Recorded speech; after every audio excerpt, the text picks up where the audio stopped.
ಕಾಂಗ್ರೆಸ್ ಅಲ್ಲಿ ಸದ್ಯಕ್ಕೆ ನವೆಂಬರ್ ಕ್ರಾಂತಿ ಕುರಿತಂತೆ ಸಿಕ್ಕಾಪಟ್ಟೆ ಚರ್ಚೆಗಳು ನಡೀತಾ ಇದೆ ದಿನ ಕಳೆದಂತೆ. ಪವರ್ ಶೇರಿಂಗ್ ಆಗುತ್ತಾ ಇಲ್ವಾ, ಸಿಎಂ ಕುರ್ಚಿ ಕಿತ್ತಾಟಕ್ಕೆ ಬ್ರೇಕ್ ಬೀಳುತ್ತಾ ಸದ್ಯದಲ್ಲೇ ಅನ್ನೋ ಕುತೂಹಲ ಇದೆ. ಸಿಎಂ ಉತ್ತರಾಧಿಕಾರಿ ಸತೀಶ್ ಎಂಬ ಚರ್ಚೆಗೂ ಬ್ರೇಕ್ ಸಿಗುತ್ತಾ?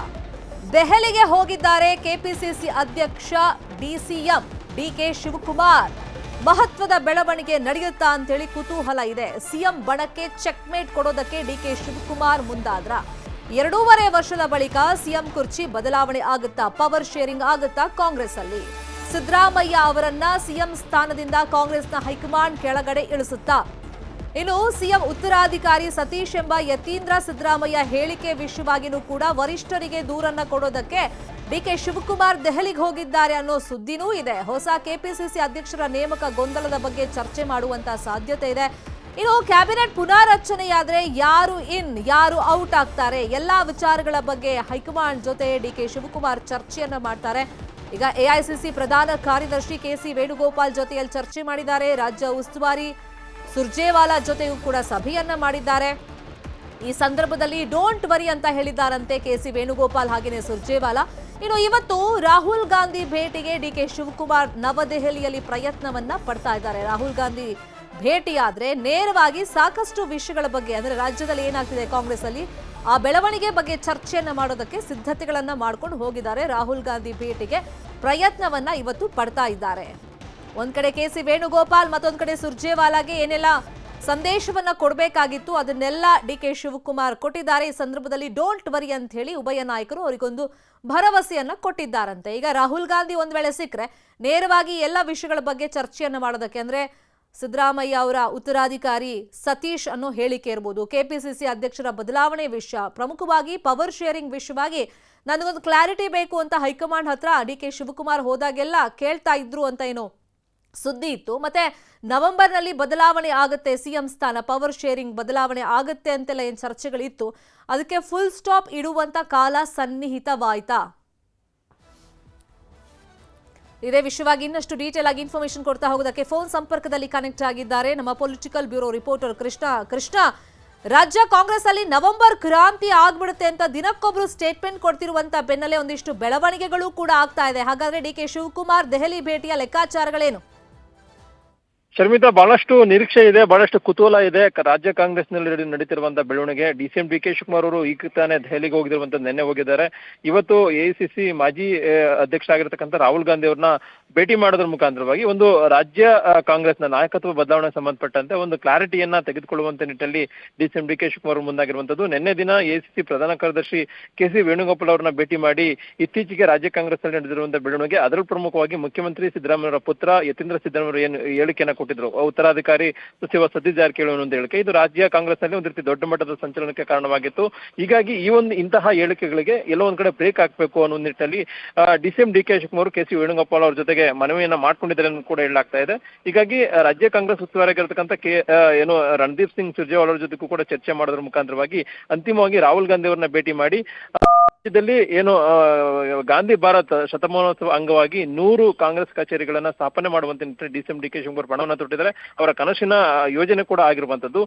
ನಾನು ಮುಖ್ಯಮಂತ್ರಿ ಆಗೋದ್ರೊಳಗಡೆ 100 ಕಾಂಗ್ರೆಸ್ ಕಚೇರಿಗಳಿಗೆ ಶಂಕುಸ್ಥಾಪನೆ ನೆರವೇರಿಸಬೇಕು ಅನ್ನೋ ನಿಟ್ಟಿನಲ್ಲಿ ಡಿಸಿಎಂ ಡಿಕೆ ಶಿವಕುಮಾರ್ ಕಸರತ್ತನ್ನು ಮಾಡಿದ್ದಾರೆ. ಅದಕ್ಕೆ ಪೂರಕವಾಗಿ ಶಾಸಕರು ಮತ್ತೆ ಸಚಿವರಿಗೂ ಕೂಡ ಈಗಾಗಲೇ ಪತ್ರದ ಮುಖಾಂತರವಾಗಿ ಸಂದೇಶ ಕೂಡ ರವಾನೆ ಮಾಡಿದರೆ ಆ ಭಾಗದಲ್ಲಿ ಯಾವ ರೀತಿಯಾಗಿ ಸಿದ್ಧತೆಯನ್ನ ಮಾಡ್ಕೊಂಡಿದ್ದಾರೆ ಅನ್ನುವಂಥದ್ದು. ಹೀಗಾಗಿ ಏಕಕಾಲದಲ್ಲಿ ಎಸಿಸಿ ಅಧ್ಯಕ್ಷರಾಗಿರ್ತಕ್ಕಂಥ ಮಲ್ಲಿಕಾರ್ಜುನ್ ಖರ್ಗೆ ಮತ್ತೆ ಲೋಕಸಭಾ ವಿರೋಧ ಪಕ್ಷದ ನಾಯಕರಾಗಿರ್ತಕ್ಕಂಥ ರಾಹುಲ್ ಗಾಂಧಿ ಅವರ ನೇತೃತ್ವದಲ್ಲಿ ಆ 100 ಕಚೇರಿಗಳು ಕೂಡ ಶಂಕುಸ್ಥಾಪನೆ ಅಂದ್ರೆ ಶಿಲಾನ್ಯಾಸ ನೆರವೇರಿಸುವಂತ ನಿಟ್ಟಿನಲ್ಲಿ ಅದಕ್ಕೆ ಕಾರ್ಯಕ್ರಮಕ್ಕೆ ಆಹ್ವಾನ ಮಾಡುವಂತ ನಿಟ್ಟಿನಲ್ಲಿ ರಾಹುಲ್ ಗಾಂಧಿ ಅವರ ಜೊತೆಗೂ ಕೂಡ ಚರ್ಚೆ ಕೂಡ ಮಾಡಲಿದ್ದಾರೆ.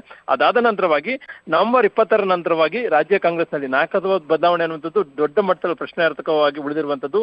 ಇಲ್ಲೊಂದು ಕಡೆ ಡಿಸಿಎಂ ಡಿಕೆ ಶಿವಕುಮಾರ್ ಅವರು ನವೆಂಬರ್ 20ರ ಬಳಿಕವಾಗಿ ಮುಖ್ಯಮಂತ್ರಿ ಆಗುವಂತ ಕನಸನ್ನ ಕಾಣ್ತಾ ಇದ್ದಾರೆ. ಹೀಗಾಗಿ ಅದಕ್ಕೆ ಪೂರಕವಾಗಿ ಒಂದು ಕ್ಲಾರಿಟಿಯನ್ನ ತೆಗೆದುಕೊಳ್ಳುವಂತದ್ದು. ಒಂದ್ ಕಡೆ ಮುಖ್ಯಮಂತ್ರಿ ಸಿದ್ದರಾಮಯ್ಯ ಮುಖ್ಯಮಂತ್ರಿಗಳು ಕೂಡ ನವೆಂಬರ್ 15 ಅಥವಾ 16ನೇ ತಾರೀಕು ದೆಹಲಿಗೂ ಕೂಡ ಹೋಗ್ತಾ ಇದ್ದಾರೆ. ಅಲ್ಲಿ ಸಂಪುಟ ಪುನರಚನೆ ವಿಚಾರವಾಗಿ ಒಂದು ಸ್ಪಷ್ಟವಾದಂತಹ ನಿರ್ಧಾರವನ್ನ ತೆಗೆದುಕೊಳ್ಳುವ ನಿಟ್ಟಿನಲ್ಲಿ ಕೂಡ ಮುಂದಾಗಿರುವಂತದ್ದು. ಒಂದು ವೇಳೆ ಏನಾದರೂ ಸಂಪುಟ ಪುನರಚನೆಗೆ ಹೈಕಮಾಂಡ್ ನಾಯಕರು ಸಮ್ಮತಿಯನ್ನು ಸೂಚಿಸುತ್ತದೆ, ಅಲ್ಲಿಗೆ ಮುಖ್ಯಮಂತ್ರಿ ಸಿದ್ದರಾಮಯ್ಯ ಕುರ್ಚಿ ಕೂಡ ಸೇಫ್ ಆಗುತ್ತೆ. ಮುಖ್ಯಮಂತ್ರಿ ಸಿದ್ದರಾಮಯ್ಯ ಕೂಡ ಮುಖ್ಯಮಂತ್ರಿಯಾಗಿ ಅಧಿಕಾರದಲ್ಲಿ ಮುಂದುವರಿಯುವಂತಹ ಸಾಧ್ಯತೆ ಬಹುತೇಕವಾಗಿ ಹೆಚ್ಚಿರುತ್ತೆ. ಒಂದು ವೇಳೆ ಏನಾದರೂ ಸಂಪುಟ ಪುನರಚನೆಗೆ ಬ್ರೇಕ್ ಆಗಿ ಇಲ್ಲ ಒಂದ್ ಕಡೆ ಮುಖ್ಯಮಂತ್ರಿ ಪದವಿಯನ್ನು ಬಿಟ್ಕೊಡ್ಬೇಕು ಅನ್ನೋ ಒಂದು ಸೂಚನೆಯನ್ನು ಕೊಟ್ರೆ ಡಿ.ಸಿ.ಎಂ. ಶಿವಕುಮಾರ್ ಅವರು ಮುಖ್ಯಮಂತ್ರಿ ಆಗ್ತಾರೆ. ಈಗ ಈ ರೀತಿಯಾದಂತಹ ಒಂದಷ್ಟು ಕಾರ್ಯತಂತ್ರಗಳು ಆಗ್ತಿರುವಂತಹ ಸಂದರ್ಭದಲ್ಲಿ ಹೈಕಮಾಂಡ್ ನಾಯಕರನ್ನ ಭೇಟಿ ಮಾಡಿ ಒಂದು ಕಸರತ್ತನ್ನು ಮಾಡುವಂತ ನಿಟ್ಟಿನಲ್ಲಿ ಡಿ.ಸಿ.ಎಂ. ಶಿವಕುಮಾರ್ ಮುಂದಾಗಿದ್ದಾರೆ. ನೋಡ್ಬೇಕಾಗುತ್ತೆ ಹೈಕಮಾಂಡ್ ನಾಯಕರು ಯಾವ ರೀತಿಯಾಗಿ ಡಿ.ಸಿ.ಎಂ. ಶಿವಕುಮಾರ್ ಮನವಿಗೆ ಮತ್ತೆ ಅವರ ಬೇಡಿಕೆಗಳಿಗೆ ಸ್ಪಂದಿಸುತ್ತೆ ಅನ್ನುವಂಥದ್ದು. ಮತ್ತೆ 15-16ನೇ ತಾರೀಕು ಕೂಡ ಮುಖ್ಯಮಂತ್ರಿಗಳು ಹೋಗೋದ್ರ ಮುಖಾಂತರ ಅಂದ್ರೆ ಬಿಹಾರ ಚುನಾವಣೆಯಲ್ಲಿ ಸದ್ಯಕ್ಕೆ ನಡೀತಾ ಇದೆ. ಅಲ್ಲಿ ಹೈಕಮಾಂಡ್ ನಾಯಕರು ಎಲ್ಲರೂ ಕೂಡ ಬಿಹಾರ ಚುನಾವಣೆಯ ಕಡೆ ಗಮನವನ್ನ ಕೊಟ್ಟಿದ್ದಾರೆ. ಅಂತಿಮವಾಗಿ ಬಿಹಾರ ಚುನಾವಣೆಯ ಫಲಿತಾಂಶ ಪ್ರಕಟ ಆದ ಕೂಡಲೇ ರಾಜ್ಯ ಕಾಂಗ್ರೆಸ್ನಲ್ಲಿ ಆಗ್ತಿರುವಂತಹ ಬೆಳವಣಿಗೆಗಳ ಬಗ್ಗೆ ಹೈಕಮಾಂಡ್ ನಾಯಕರು ಗಮನ ಹರಿಸಿದ ಸಂದರ್ಭದಲ್ಲಿ ಮುಖ್ಯಮಂತ್ರಿಗಳು ಕೂಡ ಈಗಾಗಲೇ ಮಾಜಿ ಸಚಿವರಾಗಿರ್ತಕ್ಕಂಥ ಕೆ.ಎನ್. ರಾಜಣ್ಣವರು ಕೂಡ ಹೇಳಿಕೆಯನ್ನ ಕೊಟ್ಟಿದ್ದಾರೆ. ಯಾರು ಸಂಪುಟ ಪುನರಚನೆ ಪುನರಚನೆ ಆಯ್ತು ಅಂತಂದ್ರೆ ಅಲ್ಲಿ ಹಿಡಿತವನ್ನ ಸಾಧಿಸ್ತಾರೆ, ಅವರೇ ಮುಖ್ಯಮಂತ್ರಿಗಳಾಗಿ ಮುಂದುವರಿತಾರೆ. ಇಲ್ಲಂತಂದ್ರೆ ಅದು ಬೇರೆ ರೀತಿಯಂತ ಬೆಳವಣಿಗೆ ಕೂಡ ಆಗತ್ತೆ ಅನ್ನೋ ಮಾತನ್ನು ಕೂಡ ಹೇಳಿದ್ದಾರೆ. ಹೀಗಾಗಿ ಮುಖ್ಯಮಂತ್ರಿಗಳು ಶತಾಯಗತವಾಗಿ ಮುಖ್ಯಮಂತ್ರಿ ಆಗುವಂತ ನಿಟ್ಟಿನಲ್ಲಿ ಈಗಾಗಲೇ ಕಸರತ್ತನ್ನ ಮಾಡಿದರೆ ಅದಕ್ಕೆ ಪೂರಕವಾಗಿ ಸಂಪುಟ ಪುನರಚನೆ ಮಾಡಬೇಕು ಅನ್ನೋ ಪಣವನ್ನ ತೊಟ್ಟಿದ್ದಾರೆ. ಆದ್ರೆ ಡಿ.ಸಿ.ಎಂ. ಶಿವಕುಮಾರ್ ಯಾವುದೇ ಕಾರಣಕ್ಕೂ ಕೂಡ ಸಂಪುಟ ಪುನರಚನೆ ಮಾಡಬಾರದು, ನಾಯಕತ್ವ ಬದಲಾವಣೆ ಮಾಡಬೇಕು, ಮುಖ್ಯಮಂತ್ರಿ ಪದವಿಯನ್ನು ಕೊಡಬೇಕು ಅನ್ನೋ ಪಟ್ಟನ್ನ ಹಿಡಿದಿದ್ದಾರೆ. ಇದರ ನಡುವೆ ಸತೀಶ್ ಜಾರಕಿಹೊಳಿ ಕೂಡ ಬ್ಯಾಟಿಂಗ್ ಕಳೆದ ಕೆಲವು ತಿಂಗಳುಗಳಿಂದ ಒಂದಿಷ್ಟು ಗೊಂದಲ ಕಾಂಗ್ರೆಸ್ ಅಲ್ಲಿ ಮುಂದುವರೆದಿದೆ. ಇದು ನೋಡಿ ಬಿಜೆಪಿ ಅವರು ಅಣಕಿಸುವಂತ ರೀತಿ ಆಗ್ಬಿಟ್ಟಿದೆ. ಮತ್ತೊಂದು ಮಹತ್ವದ ಬೆಳವಣಿಗೆ ನಾವು ರಾಜ್ಯ ಕಾಂಗ್ರೆಸ್ ಅಲ್ಲಿ ಗಮನಿಸ್ತಿರೋದು, ಯಾವಾಗೆಲ್ಲ ಡಿ.ಕೆ. ಶಿವಕುಮಾರ್ ಪವರ್ ಶೇರಿಂಗ್ ವಿಷಯವಾಗಿ ಚರ್ಚೆಯನ್ನ ಮುನ್ನೆಲೆಗೆ ತರ್ತಾರೆ, ಆ ಪ್ರಯತ್ನಗಳನ್ನು ಮಾಡ್ತಾರೆ, ಟೆಂಪಲ್ ರನ್ ಮಾಡ್ತಾರೆ, ದೇವರ ಮುಂದೆ ಸಂಕಲ್ಪ ಮಾಡ್ತಾರೆ, ಆಗೆಲ್ಲ ಸಿಎಂ ಬಣ ಡಿಸ್ಟರ್ಬ್ ಮಾಡುವಂತ ನಿಟ್ಟಿನಲ್ಲಿ ಸ್ಟೇಟ್ಮೆಂಟ್ ಅನ್ನ ಕೊಡಿಸೋದು ಒಂದಿಷ್ಟು ಪ್ರಯತ್ನ ಮಾಡುತ್ತೆ. ಈ ನಿಟ್ಟಿನಲ್ಲಿ ಇದಕ್ಕೆ ಚೆಕ್ಮೇಟ್ ಇಡೋ ರೀತಿಯಲ್ಲಿ ಡಿ.ಕೆ. ಶಿವರ ಪ್ರಯತ್ನ ಹೇಗಿದೆ? ಶರ್ಮಿತಾ, ಈಗ ಚೆಕ್ಮೇಟ್ ಅನ್ನೋದಕ್ಕಿಂತ ಮುಖ್ಯವಾಗಿ ಮುಖ್ಯಮಂತ್ರಿ ಪದವಿಯನ್ನ ಪಡ್ಕೊಳ್ಬೇಕು. ನೀವು ಗಮನಿಸಿದ್ರೆ ಇತ್ತೀಚೆಗೆ ಡಿ.ಸಿ.ಎಂ.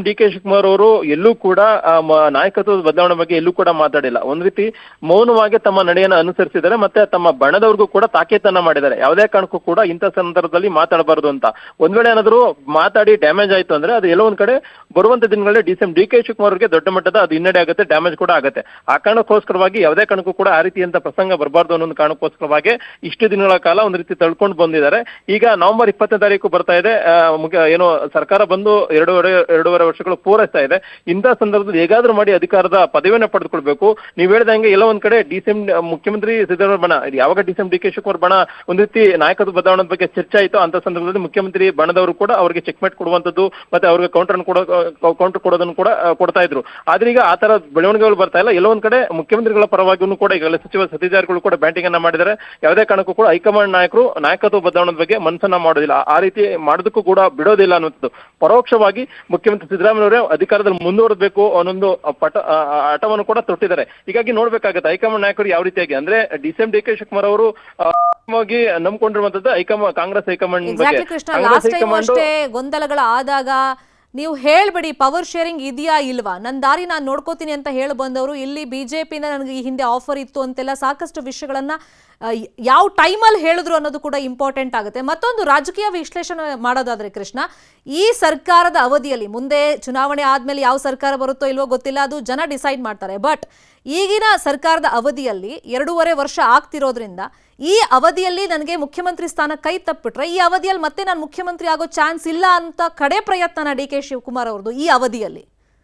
ಖಂಡಿತವಾಗ್ಲೂ ಶರ್ಮಿತಾ, ನೀವು ಹೇಳಿದಂಗೆ ಈ ಹಿಂದೆ ಬಿಜೆಪಿ ಆಫರ್ ಇದೆ ಅನ್ನೋ ಒಂದು ವಿಚಾರ ಕೂಡ ಪ್ರಸ್ತಾಪ ಮಾಡುವಂತದ್ದು ಎಲ್ಲ ಒಂದ್ ಕಡೆ ಕಾಂಗ್ರೆಸ್ ಹೈಕಮಾಂಡ್ಗೆ ಒಂದು ಸಂದೇಶ ಕೊಡಬೇಕು ಅನ್ನೋ ಒಂದು ಕಾರಣಕ್ಕೋಸ್ಕರವಾಗಿನೇ ಯಾವಾಗ ಈ ರೀತಿಯಾಗಿ ಮುಖ್ಯಮಂತ್ರಿಗಳ ಬಣ ಮುಖ್ಯಮಂತ್ರಿಗಳು ಈ ರೀತಿಯ ಕಾರ್ಯತಂತ್ರವನ್ನ ಅಂದ್ರೆ ಅಧಿಕಾರದಲ್ಲಿ ಮುಂದುವರಂತ ನಿಟ್ಟಿನಲ್ಲಿ ಏನು ಕಾರ್ಯತಂತ್ರವನ್ನು ಮಾಡಿದ್ರು ಮತ್ತೆ ಹೈಕಮಾಂಡ್ ನಾಯಕರು ಕೂಡ ಸೈಲೆಂಟ್ ನಡೆಯನ್ನು ತೋರಿದ್ರು. ಆ ಕಾರಣಕ್ಕೋಸ್ಕರವಾಗಿನೇ ಡಿ.ಸಿ.ಎಂ. ಶಿವಕುಮಾರ್ ಒಂದ್ ರೀತಿ ಎಚ್ಚರಿಕೆ ಸಂದೇಶವನ್ನು ರವಾನೆಯನ್ನು ಮಾಡಿದ್ರು.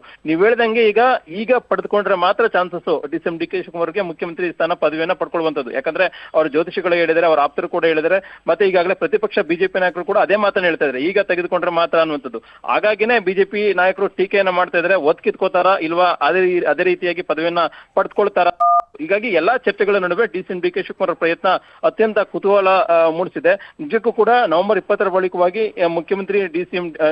ಶಿವಕುಮಾರ್ ಮುಖ್ಯಮಂತ್ರಿ ಆಗ್ತಾರಾ ಇಲ್ವಾ ಅನ್ನೋ ಚರ್ಚೆಗಳು ಕೂಡ ನಡೀತಾ ಇದ್ದಾವೆ. ಅದ್ರ ಜೊತೆಗೆ ಸಿದ್ದರಾಮಯ್ಯ ಬಣದವರು ಕೂಡ ಮತ್ತೆ ಸಿದ್ದರಾಮಯ್ಯ ಕೂಡ ಮುಖ್ಯಮಂತ್ರಿಯಾಗಿ ಅಧಿಕಾರದಲ್ಲಿ ಮುಂದುವರಿಯುವಂತ ನಿಟ್ಟಿನಲ್ಲಿ ಕೂಡ ಕಸರತ್ತನ್ನ ಮಾಡ್ತಾ ಇದ್ದಾರೆ. ಹೀಗಾಗಿ ನೋಡ್ಬೇಕಾಗತ್ತೆ ನಾಯಕತ್ವ ಬದಲಾವಣೆಯ ಅಥವಾ ಸಂಪುಟ ಪುನರಚನೆ ಆಗೋದ್ರ ಮುಖಾಂತರವಾಗಿ ಹೈಕಮಾಂಡ್ ನಾಯಕರು ಅದಕ್ಕೆ ಸಮ್ಮತಿಯನ್ನು ಸೂಚಿಸುತ್ತಾ ಅನ್ನುವಂಥದ್ದು. ಶರ್ಮಿತಾ, ಕಾದ್ ನೋಡೋಣ ಮುಂದಿನ ಬೆಳವಣಿಗೆ. ಥ್ಯಾಂಕ್ ಯು ಕೃಷ್ಣ, ಈ ಕ್ಷಣದ ಮಾಹಿತಿಯನ್ನು ಕೊಟ್ಟಿದ್ದಕ್ಕೆ.